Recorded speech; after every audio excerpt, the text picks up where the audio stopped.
చూపు లేని వాళ్ళు చూస్తున్నారు, అక్షరాలు దిద్దుతున్నారు, రంగులు గుర్తించలేని వాళ్ళు అందంగా బొమ్మలు గీస్తున్నారు, వినికిడి శక్తి లేకున్నా సంగీత స్వరాలు పలికిస్తున్నారు. ఏఐ టెక్నాలజీ అంగవైకల్యం ఉన్న విద్యార్థుల దశను మార్చేసింది. ఆదిలాబాద్ జిల్లా కేంద్రంలోని భవిత పాఠశాలలో ఏఐ టెక్నాలజీ బోధనపై మరింత సమాచారం అంజయ్ అందిస్తారు.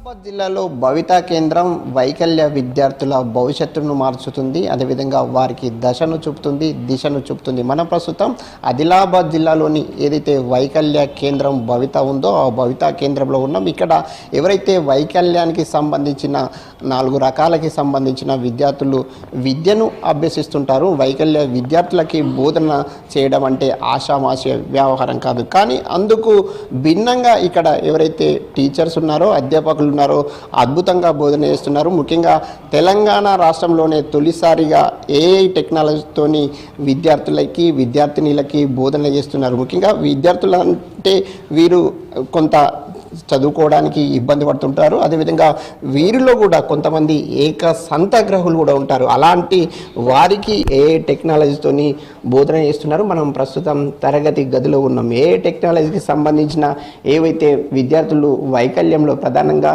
ఫిజికల్ హ్యాండిక్యాప్ కానీ, అదేవిధంగా మూగ కానీ, చెవిటి కానీ, అదేవిధంగా ఆర్బిట్ రీడరు, అదేవిధంగా స్కానరు, ముఖ్యంగా వైకల్యానికి సంబంధించిన విద్యార్థులందరూ కూడా చూడలేరు, అదేవిధంగా చూసి చదవలేరు. కానీ ఒక్కసారి స్కానింగ్ చేసి ఎవరైతే ఆ విద్యార్థులు ఆ పాఠంలో ఏ విధంగా ఉంది అనే అంశాన్ని స్కానింగ్ చేస్తే చాలు ఆ ల్యాప్టాప్ ఆ ఏవైతే పాఠాలు ఉన్నాయో ఆ పాఠాలని బోధిస్తుంది. అదేవిధంగా విద్యార్థులకి అర్థమయ్యే రీతిలో వారికి ఏదైతే ఈ పాఠ్యాంశాన్ని ఏఐ టెక్నాలజీతో బోధిస్తున్నారు. అయితే ఈ సందర్భంగా ఎట్లా బోధిస్తున్నారు, ఏ విధంగా బోధిస్తున్నారు అనే అంశంపై మనతో మాట్లాడడానికి ఉపాధ్యాయులు ఉన్నారు. వారిని తెలుసుకుందాం. మేడం, ఏఐ టెక్నాలజీతో ఎట్లా బోధిస్తున్నారు?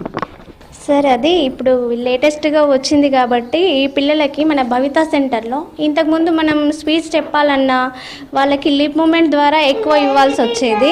ఒక్కొక్కరికి ఇండివిజువల్గా చాలా రకాలుగా చాలా టైం తీసుకొని ఎక్కువ చెప్పాల్సి వచ్చేది. ఒకటికి 10-20 సార్లు ఇండివిజువల్గా చెప్పేది. ఇప్పుడు ఈ గ్రూప్ సిస్టమ్ ద్వారా, గ్రూప్ హియరింగ్ సిస్టమ్ ద్వారా ఒకేసారి అందరికీ ఈ గ్రూప్ టీచింగ్ సిస్టమ్ ద్వారా వాళ్ళందరికీ సెట్ చేసి ఎవరికి ఎంత లెఫ్ట్ రైట్ ఎంత వినికిడి ఉందో దాన్ని సెట్ చేసుకొని మేము ఒకేసారి వాయిస్ని అందరికీ ఒకే టైంలో క్లారిటీగా ఇవ్వడం వల్ల మాకు చెప్పడానికి కొంచెం తక్కువ సమయం పడుతుంది. పిల్లలు నేర్చుకోవడానికి చాలా ఈజీగా ఉంటుంది. ఇది చాలా బాగా యూజ్ అవుతుంది. స్పీచ్కి చాలా యూజ్ అవుతుంది సార్. మా ఎడ్యుకేషన్ ఇవ్వడానికి మాకు చాలా అది ఇంట్రెస్టింగ్గా ఉంది. పిల్లలు ఎందుకంటే లేటెస్ట్ టెక్నాలజీ కాబట్టి చాలా ఇంట్రెస్ట్గా ముందుకు వచ్చి కూర్చొని నేర్చుకుంటున్నారు. అంటే ప్రధానంగా గతంలో ఏదైతే బోధించే పద్ధతి కంటే భిన్నంగా ఏ టెక్నాలజీతో బోధించడం వల్ల విద్యార్థులు ఎట్లా అర్థం చేసుకోగలుగుతున్నారు? కొంచెం సులభంగా అర్థమవుతుంది సార్. ఎందుకంటే ఇంతకుముందు నార్మల్ పిల్లలకి చెప్పాలి అంటే ఒక 2 టైమ్స్ చెప్తే సరిపోతుంది. అదే మేము ఇదివరకు ఈ పిల్లలకు చెప్పాలి అంటే ఒకటికి 10-20 సార్లు చెప్పాలి. 1 డే 20 టైమ్స్ చెప్పినా నెక్స్ట్ డే తర్వాత అట్లా 3 డేస్ అయినా కంటిన్యూ చేయాల్సి వచ్చేది.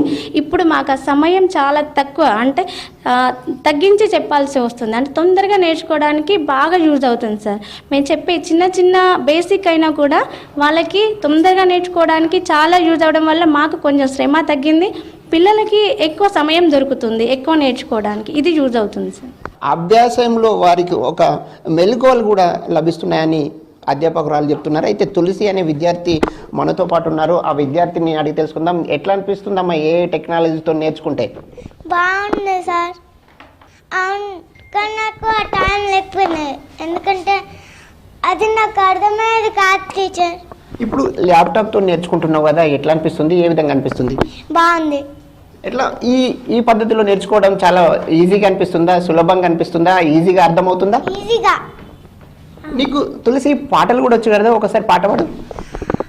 ఏ పాట సార్? ఏ పాట? నీకు అమ్మ పాట పాడు. ఎవరు రాయగలరు అమ్మాను మాట కన్న కమ్మని కావ్యం, ఎవరు పాడగలరు అమ్మాను రాగం కన్న తేయని రాగం, అమ్మేగా అమ్మేగా తొలి పలుకు నేర్చుకున్న భాషకి, అమ్మేగా ఆది స్వరం ప్రాణమనే పాటకి, ఎవరు రాయగలరు. తులసి, నీకు ఇంతకుముందు నేర్చుకోవడం బాగుందా, ఇప్పుడు ఏ టెక్నాలజీతో నేర్చుకోవడం బాగుందా, ఏది బాగుంది? ఏ టెక్నాలజీ నేర్చుకోవడం బాగుంది సార్. ముఖ్యంగా నువ్వు ఏకసంఖ్యాగ్రహివో ఒకసారి చెప్తే అర్థమవుతుందా, తెలుసుకుంటావా? అవును సార్.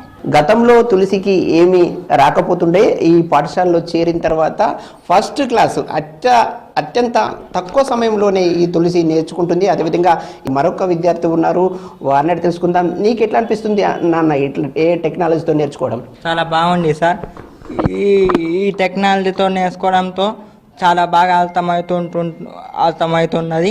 ఇది కంప్యూటర్ కానీ ఇప్పుడు ఇచ్చిన దాంతో అది ఇట్లా టచ్ చేయగానే ఏ ఆపిల్ బి ఇట్లా చెప్తుంటే చాలా సంతోషంగా అనిపిస్తుంది సార్. ఇది ఇంతకుముందు కూడా ఇప్పుడు కంప్యూటర్ నేర్చుకోవడానికి కూడా ప్రయత్నం చేస్తున్నాను. కంప్యూటర్ కూడా నేర్చుకుంటూ ఉంటున్నాను. ఈ టీచర్ కానివ్వండి, సార్లు కానివ్వండి చాలా బాగా చెప్తూ ఉంటారు. మాకు ఏది ఏమైనా అర్థమయ్యేట్టు చెప్తుంటారు. ఇంతకుముందు కూడా ఎక్కడికి పోయినా ఏ పని లేకపోయేది, ఇక్కడికి వచ్చిన నుంచి ఏది నేర్చుకున్నా కూడా కొద్దిగా లేటుగా తెలుసుకున్నా కూడా వస్తుంది సార్. చాలా బాగుంది సార్. భవిష్యత్తులో ఏం కావాలని కోరుకుంటున్నారు? ఇప్పుడు ప్రధానంగా ఏ టెక్నాలజీతో చదువు నేర్చుకుంటున్నారు? అదేవిధంగా ఉన్నత స్థానంలో ఉండాలని ఏమని కావాలని కోరుకుంటున్నారు?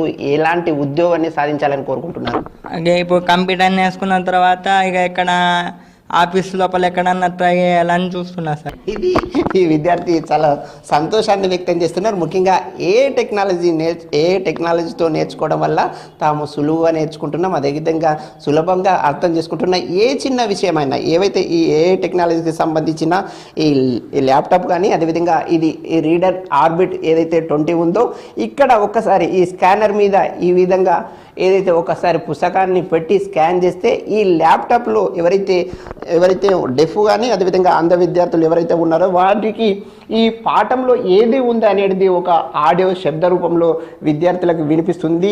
ఏ పాఠం ఉంటే ఆ పాఠానికి సంబంధించిన అంశాలన్నీ కూడా ఏ టెక్నాలజీ అద్భుతంగా వివరిస్తుంది, అదేవిధంగా అద్భుతంగా బోధన చేస్తుంది. ఈ బోధనతో తాము ఎంతో నేర్చుకుంటున్నామని ఈ విద్యార్థులు చెప్తున్నారు. అదేవిధంగా సంతోషాన్ని వ్యక్తం చేస్తున్నారు. కెమెరామెన్ విఠల్తో అంజయ్య, V6 న్యూస్, ఆదిలాబాద్ జిల్లా.